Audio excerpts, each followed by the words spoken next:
Assalamualaikum warahmatullahi wabarakatuh. Nama saya Anjas Zulfa Mulia Saputra, NPM 24701210012. Di sini saya akan mempresentasikan mata kuliah kecerdasan buatan yang bermateri sistem pakar dan aplikasinya.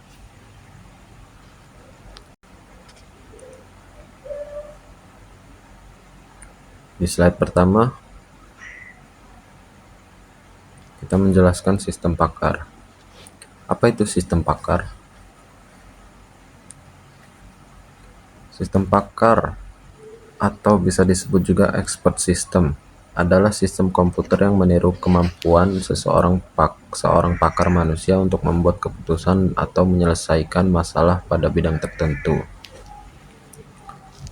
Sistem ini dirancang untuk menyimpan, memproses, dan menerapkan pengetahuan layaknya pakar. Tujuannya adalah untuk membantu pengguna non-pakar dalam membuat keputusan atau mendiagnosis suatu masalah dengan akurasi mendekati seorang ahli. Ada beberapa komponen sistem pakar, yaitu basis pengetahuan, knowledge base, berisi fakta, aturan, dan heuristik dari pakar. Mesin inferensi, inference engine, mekanisme untuk menarik kesimpulan dari basis pengetahuan.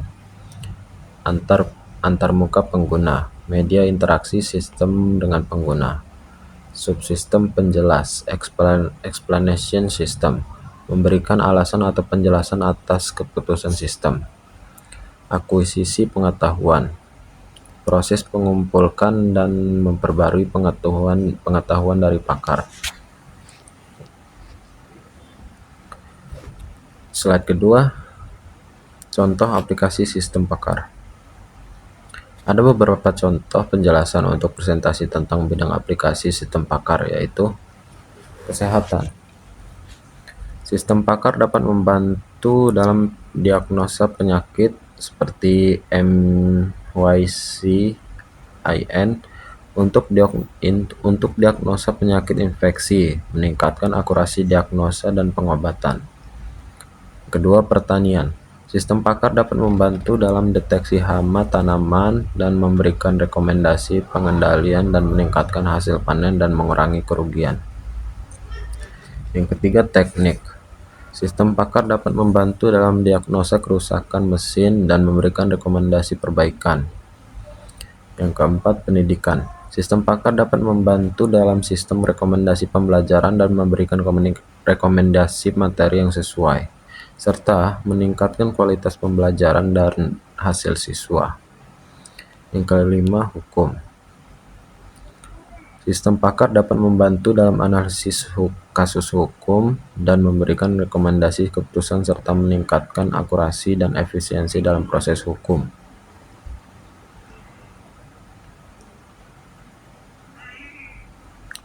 Di slide ketiga, representasi pengetahuan. Representasi pengetahuan adalah cara atau struktur untuk menyimpan informasi dan fakta dalam sistem pakar, sehingga mempermudah sistem melakukan inferensi. Terdapat beberapa jenis representasi pengetahuan. Yang pertama adalah frame. Frame adalah struktur data yang mempresentasikan pengetahuan dalam bentuk objek dan atribut. Dengan setiap frame berisi slot yang mendeskripsikan atribut. Contohnya, kita dapat mempresentasikan pengetahuan tentang mobil dengan frame yang memiliki atribut seperti merek, warna, dan jenis.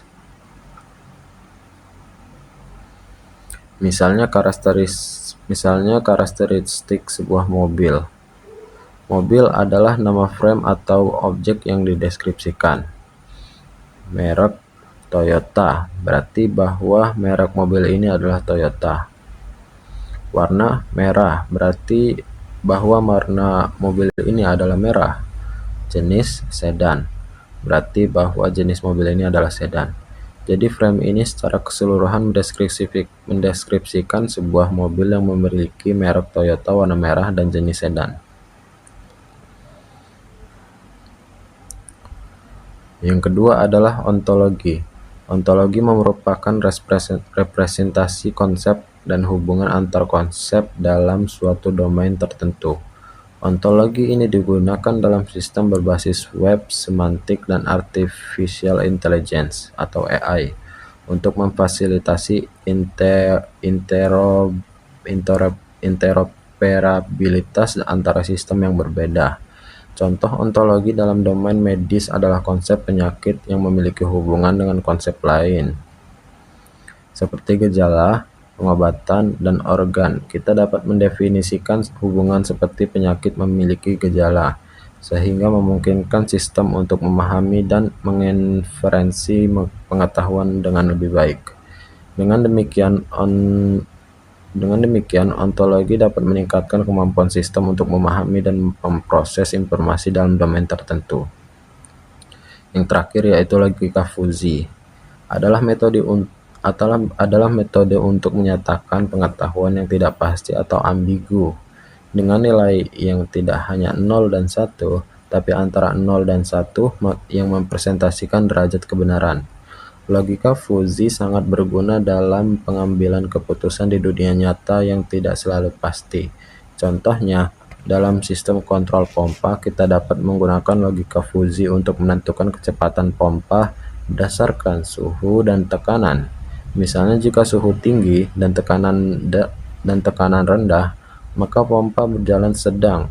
Dalam hal ini, definisi fuzzi dari suhu, tekanan, dan kecepatan pompa memungkinkan sistem untuk membuat keputusan yang lebih akurat dan fleksibel dalam menghadapi ketidakpastian.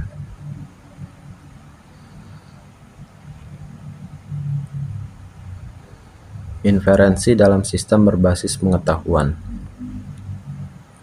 Inferensi adalah proses menarik kesimpulan atau rekomendasi berdasarkan pengetahuan yang tersedia di sistem. Ada beberapa teknik inferensi. Yang pertama, forward chaining atau penalaran maju. Dalam forward chaining, kita memulai dari fakta-fakta awal menerapkan aturan-aturan yang ada untuk mencapai kesimpulan. Teknik ini sangat berguna ketika semua data awal sudah tersedia. Contohnya, jika kita memiliki fakta bahwa pasien demam dan batuk, dan aturan yang menyatakan bahwa jika demam dan batuk maka kemungkinan flu, maka kita dapat membuat kesimpulan bahwa pasien tersebut memungkinkan menderita flu. Teknik inferensi lain yang umum digunakan adalah backward chaining atau penalaran mundur. Dalam backward chaining, kita memulai dari hipotesis atau tujuan yang ingin dibuktikan, dan kemudian sistem mencari data atau aturan yang mendukung hipotesis tersebut. Teknik ini sangat berguna ketika kita ingin membuktikan suatu kesimpulan. Contohnya, jika kita ingin mengetahui apakah pasien menderita flu, sistem akan mencari aturan yang relevan dan memeriksa fakta-fakta yang ada. Jika aturan menyatakan bahwa flu ditandai dengan demam dan batuk, dan pasien mengalami keduanya, maka sistem dapat membuat kesimpulan bahwa pasien mungkin menderita flu.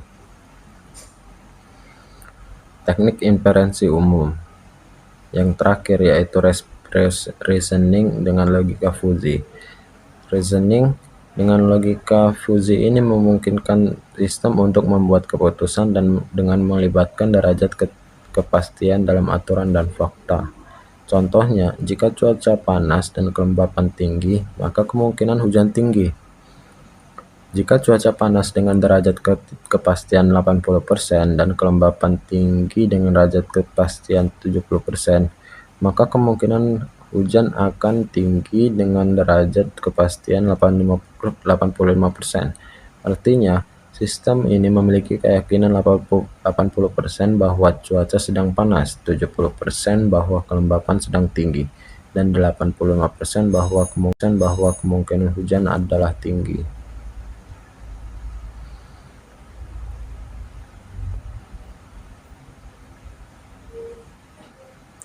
Saya rasa cukup dari saya, presentasi dari saya. Apabila ada yang tidak berkenan, mohon dimaafkan. Terima kasih atas attention Anda. Saya akhiri. Wassalamualaikum warahmatullahi wabarakatuh.